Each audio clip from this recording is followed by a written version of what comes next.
Hello, everybody, and welcome to another great episode of the Gridiron Glory podcast here with Tad and Will, bringing you coverage of all 32 teams all season long.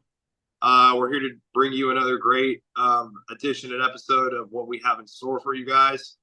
So, yeah, um, we're talking about the Cowboys and the Panthers. Tad, this was a game where the Carolina Panthers were favored going into this game. And, Yeah. you kind of, like at the beginning of the game, it certainly looked like, they were worthy of being favored. But then, man, the Cowboys actually came out and played a competent game of football. I was really impressed with some of the throws by Cooper Rush, specifically to have that throw that Cooper Rush had where CeeDee Lamb came up with it on the edge of the end zone where he dove for it. And with that being said, in that very moment, sir, Tad, CeeDee Lamb, 9 catches, 116 yards, and a touchdown. Sir, I'd like to genuinely and humbly and sincerely ask you, where would you rank CeeDee Lamb amongst the wide receivers in the league? The fourth-year player out of Oklahoma, 94 catches. That ranks third in the league. 1,089 yards. That ranks third in the league. 6 touchdowns. You'd like to maybe see some more of those. Tied for 17th. Average of 11.6. You might like to see more of that. So I would still personally rank him in the top 5. Sir, where would you rank CeeDee Lamb amongst receivers? I mean, and you have to consider he's doing all that in the constraints of a Cowboys offense that's been fairly With the backup brutal to quarterback watch going at it as for well. most of the season. Even when Dak was in, they weren't looking very good for most of the season. I mean, so he's still putting up the numbers. I think it's fair to say he's still a top 5 receiver. I mean, I think he's probably at this point outside of the top 3, but I think you could probably say 5. He's been a bright spot. He's always a bright spot.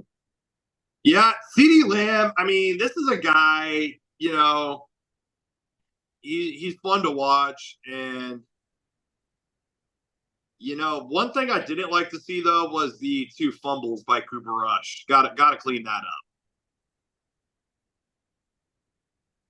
Yeah, you got to clean it up. I mean, but yeah, they did enough, and I mean, he was efficient enough passing at least. He had the 3 touchdowns, so did the job there. But in the end, I mean, they ran the ball incredibly well, 5 yards a rush. Dowdle with 149 yards on 25 carries. I mean, just a clean game of football. I mean, you said the 2 fumbles. That's a problem that shouldn't happen, but they just played a very strong game of football. Their offense was good. Their defense was good. I mean, Micah Parsons is Micah Parsons. He had the 2 sacks, obviously big effort there by Parsons, and they just did what you had to do. The interceptions by Eric Kendricks and such, so some big plays there. I mean, this was just a team performance for Dallas.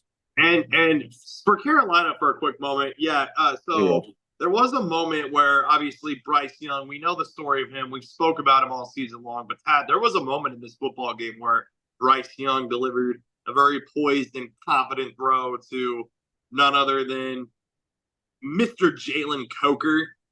Yeah, 4 catches, 110 yards with that long touchdown that I just spoke about. Mm-hmm. And yeah, let's evaluate Mr. Jalen Coker for a quick second. The rookie out of Holy Cross. Yeah, 21 Undrafted. catches, 373 yards, 2 touchdowns. And yeah, Tad, where would you rank Jalen Coker amongst offensive rookie players? I You mean, could even, or even rookie he's receivers. been injured quite a lot this year, so he's not had a great opportunity in some games. He's also been obviously as an undrafted rookie, he didn't have a lot of playing time early on. He had to continue to earn his way up the depth chart and took advantage of a big opportunity in this football game, obviously, the big play there. So it seems to me like Jalen Coker's a guy that you could have in your plans if you're Carolina. And then Adam Thielen, 5 catches, 51 yards there. A veteran, if nothing else. Yeah. You love to see it. Adam Thielen getting involved. Yeah. And then, yeah, Bryce Young with the 2 fumbles. You got to clean that up there. The offensive line was bad once again. The 6 sacks allowed. You got to be better there. Yeah, that's true. I haven't even held the horrendous offensive line play accountable to the Panthers. Yes, a major part of their woes in this game, Tad, was their upfront blocking, which was a major lack of it. Yeah, So to you say got the to clean least. that up. Yeah.